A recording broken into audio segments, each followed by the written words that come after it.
Good morning, students. Students, today we are going to discuss the summary of the Unit 3, Chapter 2, Robinson Crusoe discovers a footprint. So, students, you also have to open your book and to read the chapter with me. So, let's start. Robinson Crusoe's ship had been destroyed by the sea. Robinson cruise का जो ship था वो सी में destroy हो गया था. सी मतलब समुद्र में डिस्ट्रॉय हो गया था. डिस्ट्रॉय मतलब नष्ट हो गया था. He had been alone for many years and long for company. वो एक आइलैंड पे काफ़ी सालों से अकेला रह रहा था और उसकी इच्छा थी किसी कंपनी की. मतलब वो भी चाह रहा था कोई उसको साथ मिले. One day he discovers a footprint on the sand. एक दिन उसने क्या ऑब्जर्व किया? एक फुटप्रिंट ऑब्जर्व किया. वेयर? सैंड पे. सैंड पे उसने एक फुटप्रिंट को ऑब्जर्व किया. Let's find out what he did then. After observing the footprint what happen? Let's find out. अब देखते हैं कि क्या हुआ जब उसने फुटप्रिंट को ऑब्जर्व किया. Robinson cruise is telling, one day I was going towards my boat, I was surprised to see the footprint of a man on the sand. तो रॉबिन्सन क्रूज इज सेइंग कि एक दिन जब मैं अपनी boat की तरफ जा रहा था मैं सरप्राइज हो गया. सरप्राइज मतलब आश्चर्य में पड़ गया. Y? to see the footprint of a man on the sand, because he saw a footprint of a man on the sand. क्योंकि उसने क्या देखा था? फुटप्रिंट देखा था. किसका? एक मैन का. कहाँ पर? सैंड पे.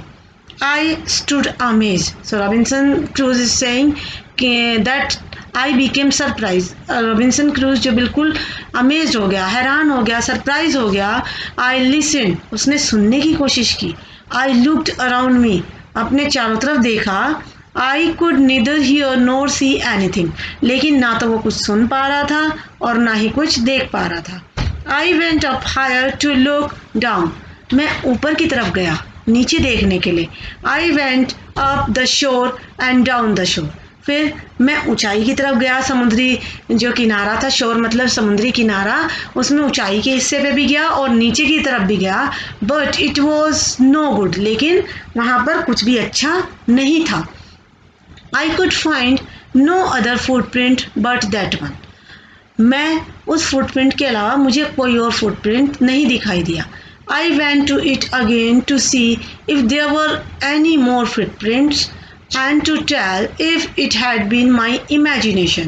मैं दोबारा गया उसको देखने के लिए कि यहाँ पर कोई और फुटप्रिंट्स तो नहीं है, और ये अपने आप को बताने के लिए कि कहीं ये मेरी इमेजिनेशन तो नहीं है. इमेजिनेशन मतलब कल्पना तो नहीं है. But I was not mistaken. लेकिन मैं गलत नहीं था. For there was exactly the print of a foot. क्योंकि वहाँ पर बिल्कुल एक एग्जैक्ट प्रिंट था. किसका? फूट का, जिसमें टोज थे, उंगलियां थी और हील थी. And every part of a foot. Foot का हर पार्ट था. फूट मतलब अपना पैर का जो निशान था उसका हर पार्ट था. I could not imagine how it came there. मैं इमेजिन भी नहीं कर पाया. इमेजिन मतलब कल्पना भी नहीं कर पाया कि ये यहाँ कैसे आया. I stayed a long time thinking. मैं वहाँ पर रुका, काफ़ी समय तक सोचता रहा. But Beckham more and more confuse. लेकिन जितना मैं सोच रहा था मैं और ज़्यादा से ज़्यादा कन्फ्यूज होता चला गया. At last I return home very frighten. अंत में मैं अपने घर वापस आया. मैं बहुत फ्राइटन था. फ्राइटन मतलब डरा हुआ था. Looking behind me after every 2 or 3 steps. 2-3 कदम चलने के बाद मैं पीछे मुड़कर देख रहा था. Mistaking every bush and tree to be a man. और गलती से मैं हर बश मतलब झाड़ी को और हर ट्री को क्या समझ रहा था? मैन समझ रहा था. सो स्टूडेंट्स, आज हम इतना ही करेंगे. We will complete the story in 2 half. हम इसको 2 हाफ में करेंगे. Next part we will do tomorrow. आगे का जो पार्ट है हम उसको कल करेंगे. So what you have to do, you have to read the story and try to understand it. Okay student, thank you. Have a nice day.